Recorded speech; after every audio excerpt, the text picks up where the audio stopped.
What's up guys, welcome to my channel. I am Robert O'Connor, but hopefully you already know that. This is another episode of Behind the Song, a little mini series that I do every time I release a new single. And this new single is called Summer Is Waiting. It just came out a couple of weeks ago, and today the brand new Fletz remix came out. So check out both of those songs here on YouTube or across on Spotify if you prefer to just listen without videos. So let's get to it. Summer Is Waiting, where did the inspiration come from? I was after having two conversations with two of my closest friends, and both of them were saying to me that they weren't feeling so good, they weren't feeling themselves, they're feeling kind of down. And I said a couple of things that I say in the song, like I said, you know, the summer's around the corner, we're going to feel better once we see the sun, it's been a long winter.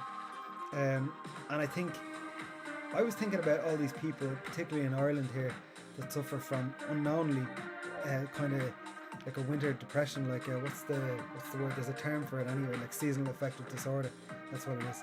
And I think a lot of us have parts of that because we have, like, the climate is so dull, it's like, you know, we're lacking vitamin D.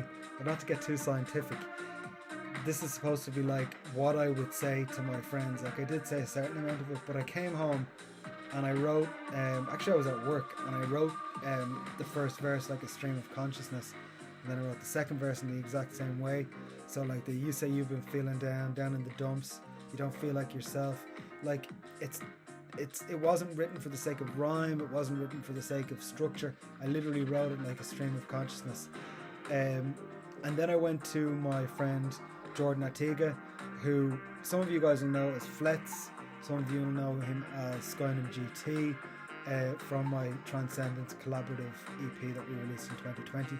And myself and Fletz also have released a number of remixes together over the last couple of years from the Severance record as well. I originally did a structure with him.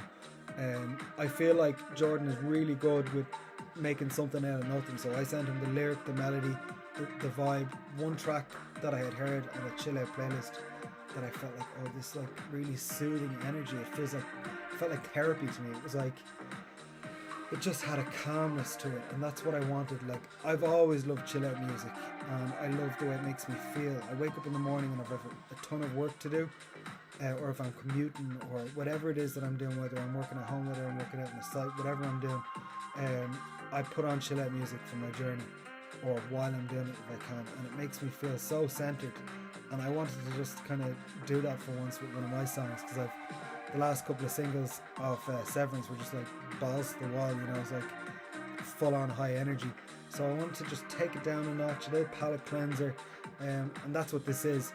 But the final production that you hear is by Gareth Shortland, who produced the last EP, and you guys gave me 10,000 streams on that record, so obviously we did something right, and I thank you for that. But Gareth brought a slightly more Ibiza feel, kind of like Head Candy, early noughties, and I sent him a couple of reference tracks. Gareth doesn't like too many references because he doesn't like to get, you know, bogged down by other influences. We obviously want to be original, but it has that slightly Spanish, slightly Latino. Like, the way I describe it is you're sitting on an Ibiza terrace watching the sunset at Cafe Del Mar with a mojito in your hand, and I hope that's the way you feel when you listen to the track. Let me know what you think in the comments, guys.